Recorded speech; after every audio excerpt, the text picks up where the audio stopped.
ठन ही नहीं, दरअसल काम करने का इरादा तो अपने मन में हमेशा शुरू से ही रहा। और हम ऐसे इलाके के लोग थे कि जहाँ कोई काम हुआ ही नहीं था कभी।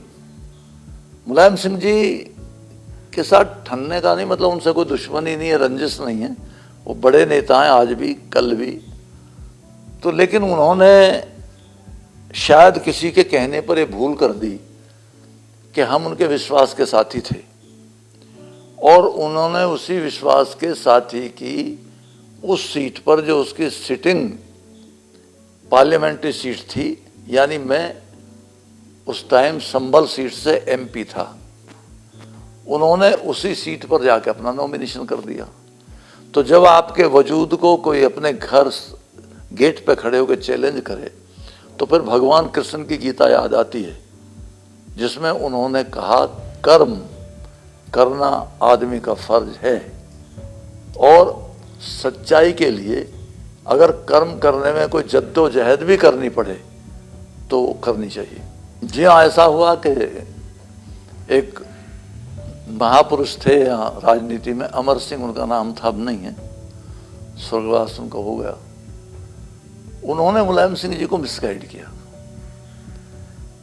कि डीपी यादव को बढ़त को रोकना बहुत जरूरी है, क्योंकि यादव समाज में विशेषकर और पिछड़े वर्गों में ज्यादातर ये तेजी से फैलता जा रहा था कि भाई वो काम करने वाला आदमी है और अधिकारियों से काम कराता है और गरीब की किसान की बहुत मदद करता है। विद्यार्थियों में भी मैसेज था। तो इस बात को लेकर के मेरी जहाँ मीटिंग्स मेरी मुलायम सिंह जी हुआ करती थी, तो नारे उनके लगते थे तो नारे हमारे भी लगते थे। अब हो सकता है रेफरेंस ले लिया गया हो, भाई इसके नारे क्यों लगते हैं इतने। तो कुल मिला के अमर सिंह जी ने मुलायम सिंह को मिसगाइड किया और वो मेरी सीट पे नॉमिनेशन कराए मुलायम सिंह जी का। यहां से टकराव शुरू हुआ। अब मेरे सामने तो कोई रास्ता था नहीं, और उन्होंने अपने साथ लेने के बावजूद, मुझसे प्रॉमिस करने के बाद, बल्कि चंद्रशेखर जी भी जिंदा थे तब, मुलायम सिंह जी ने चंद्रशेखर जी के सामने मुझसे ये कहा कि वो बेफिक्र होकर के अपना नॉमिनेशन करें और हम उनके साथ हैं, मजबूती से उनको चुनाव लड़ाएंगे। ये वक्त एक ऐसा वक्त था जब हमारे बड़े भाई की हत्या हो चुकी थी, और ये सारे लोग, जिनमें मुलायम सिंह जी यादव, बलराम यादव, रामगोपाल यादव, शिवपाल यादव, शफीकुर रहमान वर्क, जनेश्वर मिश्र, ये सारे लोग मेरे मंच पे थे जब मुझे इनके साथ शामिल कराया गया था। उसके सही 2 दिन बाद, 3 दिन बाद उन्होंने जाके मेरी सीट पर नॉमिनेशन कर दिया। तो मेरे सामने चारा क्या था।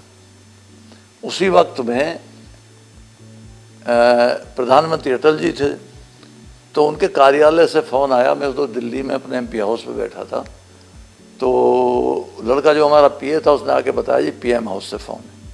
मैंने फ़ोन लिया तो सामने रंजन जी की आवाज़ थी, रंजन भट्टाचार्य जी, जो अटल जी के रिश्तेदार थे।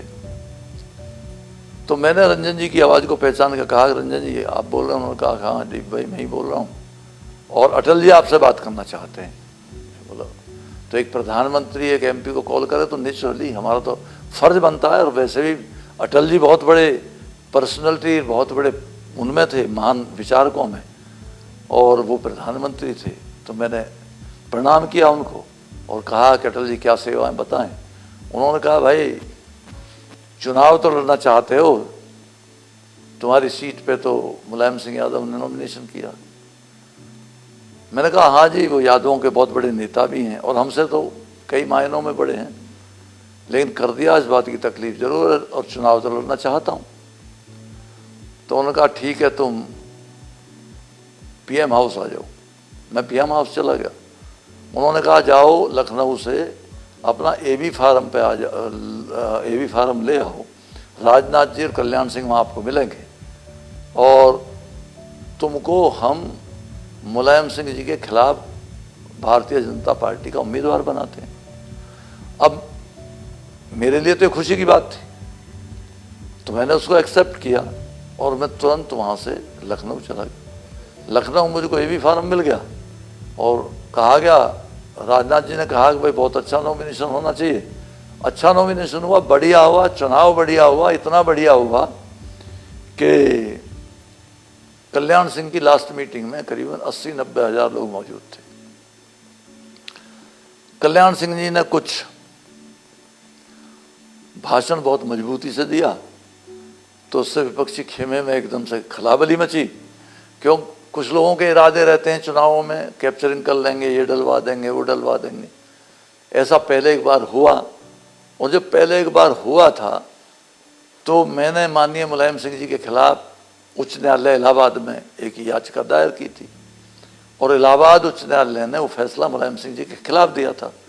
उन्हें करप्ट प्रैक्टिस का दोषी माना गया था।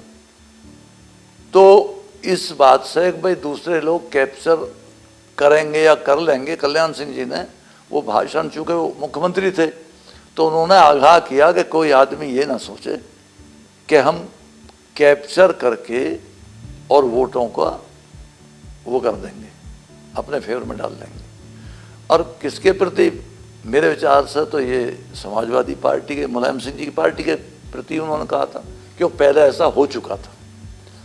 और महज मेरे कहने से नहीं हो चुका, कोर्ट ने इसको साबित किया था, इलाहाबाद उच्च न्यायालय ने, कि मुलायम सिंह जी करप्ट प्रैक्टिस के दोषी हैं। तो कुल मिलाकर के कल्याण सिंह ने भाषण दे दिया। भाषण दे दिया तो पता लगा कि वो अगली रात कोई सरकार गिरा दी गई यूपी की, और वो महज मुझे चुनाव में हराने के लिए गिराई गई थी।